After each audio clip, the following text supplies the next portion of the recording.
હોદ્દેદારો જે નવા ચૂંટાયેલા, તમારે દીવ હોય, ઘોઘલા હોય કે ગુચરાવાળા કોઈ પણ વિસ્તાર, આ તમારા પરિવારના લોકો છે, આ તમારા પરિવારના છે. પાર્ટી કોઈ ભાડી કે કોઈની ભેદી નથી.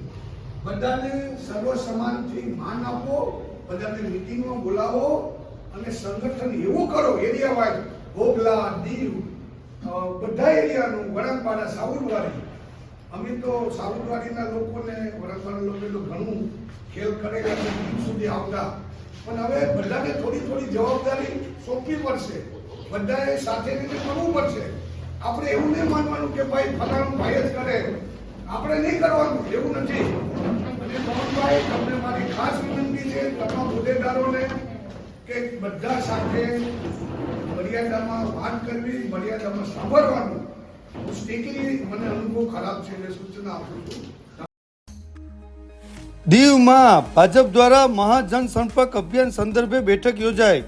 દીવના વરાંગબારા ખાતે સાઉદવાડી અને વરાંગબારાના મંડળ પ્રમુખો તેમજ પદાધિકારીઓ, હોદ્દેદારો, ચૂંટાયેલા જનપ્રતિનિધિઓ અને કાર્યકર્તા ભાઈ બહેનોની જનસંપર્ક અભિયાનની મહત્વની બેઠક દીવ જિલ્લા ભાજપના પ્રમુખ શ્રી મોહનભાઈ લખમણીની અધ્યક્ષતામાં યોજાઈ. આ બેઠકમાં અબકી બાર મોદી સરકાર અને 2024ના ઇલેક્શનમાં ભાજપને જંગી બહુમતીથી વિજેતા બનાવી અને ભારત દેશને વધુને વધુ મજબૂત બનાવવું અને મોદી સાહેબના હાથ મજબૂત કરવા. આ ઉપરાંત છેલ્લા 10 વર્ષના ભાજપ સરકારની મહત્વની ઉપલબ્ધિઓ અગ્રણી નેતાઓએ જણાવી. મિટિંગના અંતે ભાજપના કાર્યકર્તાઓમાં નવો જોશ અને ઉત્સાહ દેખાયો. આ મહાજનસંપર્ક અભિયાનમાં આ મોટી સંખ્યામાં ભાજપના કાર્યકર્તાઓ ઉમટી પડ્યા.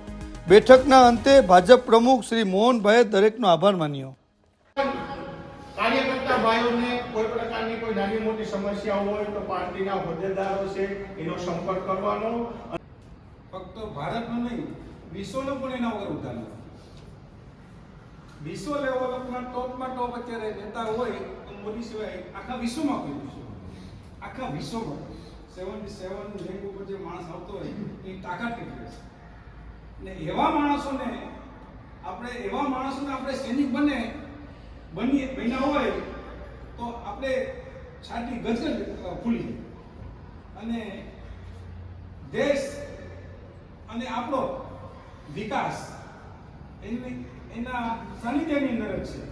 કારણ કે નાની વસ્તુઓ જો મજબૂત હશે, જો પંચાયત કે મ્યુનિસિપાલિટી મજબૂત હશે તો ડિસ્ટ્રિક્ટ મજબૂત બનશે, ડિસ્ટ્રિક્ટ મજબૂત બનશે તો સ્ટેટ મજબૂત બનશે, સ્ટેટ બધા મજબૂત હશે તો રાષ્ટ્ર મજબૂત બનશે. તો આપણે એક પથ્થરના પાયા છે. આ બિલ્ડિંગ કરવી હોય ને એની અંદર પથ્થર પાયાની અંદર જાય છે. એ આમ ટીપી પણ સહન કરે છે, બધું ઘણું બધું સહન કરે, ઘણું સહન કરે, પણ એ હેઠે ઘૂસી જાય છે. પણ એ પથ્થર એમ કહેતા નથી કે હું આમ દેખાવો જેવો. જો એ અંદર ના જાય તો આપણે કોઈ ઉપર દેખાય છે. એટલે આપણે બધા પાયાના પથ્થર છે. પાર્ટી લેવલ ઉપર જે કંઈ તન મન ધનથી અમે તો વર્ષોથી કરતા એવા છે. આપણા અહોભાગ્ય છે કે આપણે આવી પાર્ટી જે મજબૂત પાર્ટી પસંદ કરી છે કે જેની અંદર રાષ્ટ્રીયતા છે, પ્રેમ છે રાષ્ટ્ર વિશેનો.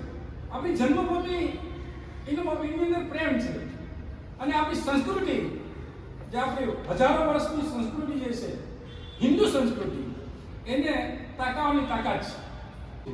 એ સમજવાની છે અને આ સમજવાના ભાગરૂપે આ મહત્વની બેઠક આયોજન. આ બેઠકની અંદર વણાકબારાની અંદર 11 બૂથ છે.